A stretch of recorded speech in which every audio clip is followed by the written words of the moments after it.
In just a few days, Dead by Daylight will be 10 years old. And of course, its celebration never disappoints. I think we did a pretty good job so Today, I will take you on a journey through the anniversary history from year 1 to year 9 to see which years were legendary and which ones were total disasters, including the times where behavior almost broke their own game.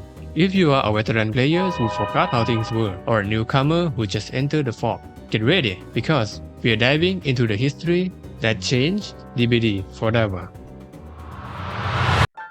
Back in June 2017, the first anniversary event began with a mission where killers and survivors had to team up to complete a community challenge. The most intense part was Day 3, Get a Grip mission, where we had to help teammates get off hooks or hooking survivors. At that moment, with less than an hour left and a huge number of quests still pending, many had given up. GG, see you tomorrow. Then a miracle happened. We succeeded just 21 minutes before the deadline. In this year, they also gave us the best Blood Pie offering, Bloody Party streamers, Escape Cake, and Survivor Pudding. But wait, there's more. They also surprised us with a new map and the Huntress for free. This marked the end of the first year, creating a huge bond among the players of that era. Unlike the first anniversary, there were no community challenges. Instead, you scroll through the event's announcement with high hopes, only to find raffle tickets that someone without luck had no chance of winning. Imagine you spend a whole year waiting for huge events and guaranteed rewards, but you get gambling by daylight. Moving on to year 3. If you thought they would go big to make up for last year, nuh-uh. We just got the first anniversary items and some store sales. They really put minimal effort again. Everyone was asking the same question. Is that really all? The silhouette peeks over the wall. The ghost face emerges from the fog. Even his weak, he was an absolute lifesaver for veteran players. To sum it up, the first 3 anniversaries didn't exactly have any jaw-dropping moments. Sure, the hype was crazy back then because the game was blowing up, but it was pretty dry. While we thought behavior was being lazy, they were actually cooking something massive in the shadows. And when year 4 arrived, oh boy. June 2020, you launch the game. The first thing you hear is Happy Birthday on heavy metal guitar. Golden confetti rains down from the sky. You think to yourself, it's gonna be fire this year. Survivors, killers, everyone hop on the game with the same goal. The crown. If you were a survivor, all you have to do is survive. But if you were a killer, just finish the trial.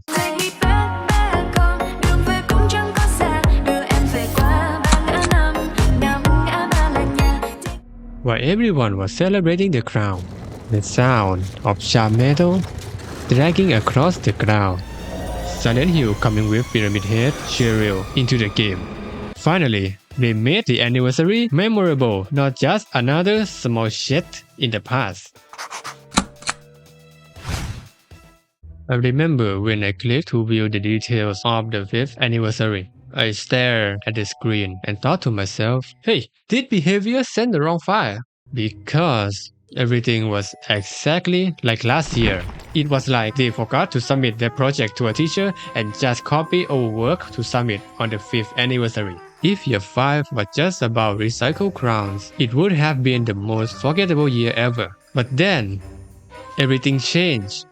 When behavior decided to drop the biggest nuke, the moment Goddess statue flashed on the screen along with the heavy footsteps. Dude, now we're talking. The game shattered its own record, hitting 100,000 players for the very first time. This crossover with Resident Evil wasn't just about adding characters. It was a statement, a declaration that DBD wasn't just an indie horror game anymore.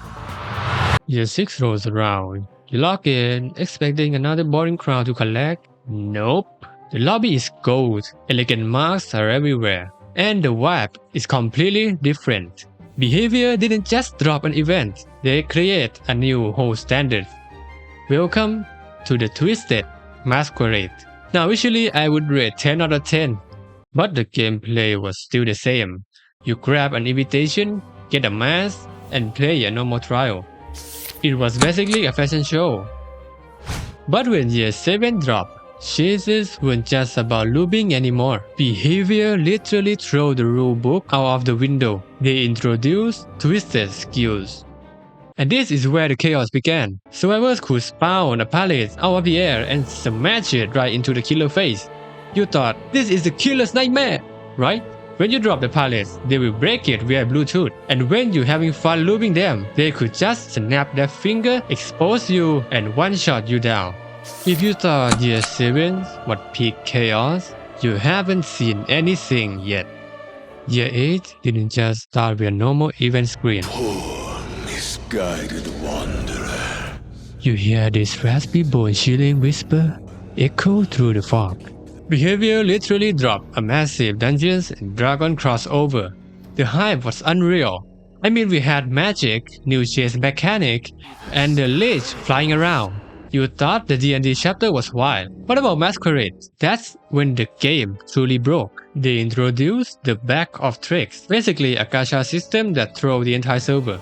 Every time a chain pop or someone get hooked, the game roll the dice. Imagine this, you're injured, running for your life. Suddenly, the game heals you to full heal. You're thinking, hell yeah! Until you realize that it also gave you exposed status for 30 seconds. One hit and you are down anyway. And killers got the holy grail, the Bluetooth hook. You down survivor, press one button and boom, they instantly teleport to the nearest hook. No carrying, no pallet saving, just absolute perfection. The gameplay was so busted and chaotic that Behavior had to create a dedicated event queue. Unlike the past, they had to quarantine the event just to separate the party animals and the normal players. And after the madness of year 8, you would think they would go even crazier for year 9, right? Nope. Year 9 anniversary is basically just a massive balance. The haste buff were cut, stun immunity were halved, and they killed my beloved no-aim Bluetooth hook. So yeah, year 9 was a lazy balance patch. We were all disappointed until Behavior dropped this. The clock hits 6 AM. Those heavy metallic footsteps. Springtrap was finally here. The Five Nights at Freddy's crossover. But man, the initial reaction, even if you scroll through your phone screen non-stop until your fingers were practically raw, you couldn't scroll through posts without seeing words like underwhelming or disappoint. People were rolling their eyes. This is boring. Where is jump scare? But honestly, that massive wave of complaints just proved one thing. The amount of FNAF fans that swamped into DBD was completely insane. And the numbers don't lie. The players count skyrocketed to an all-time peak at 120,000. Their expectations were just impossibly high. Yet look at it right now. Those complaints aged like milk. It easily became the best chapter we had in the entire past year. And finally, here we are. Stare at a random cabin for 13 hours straight. And the craziest part, we were looking through his POV the whole time. Bro literally stand there farming his aura for 13 hours while we lose our minds. See you in the fog.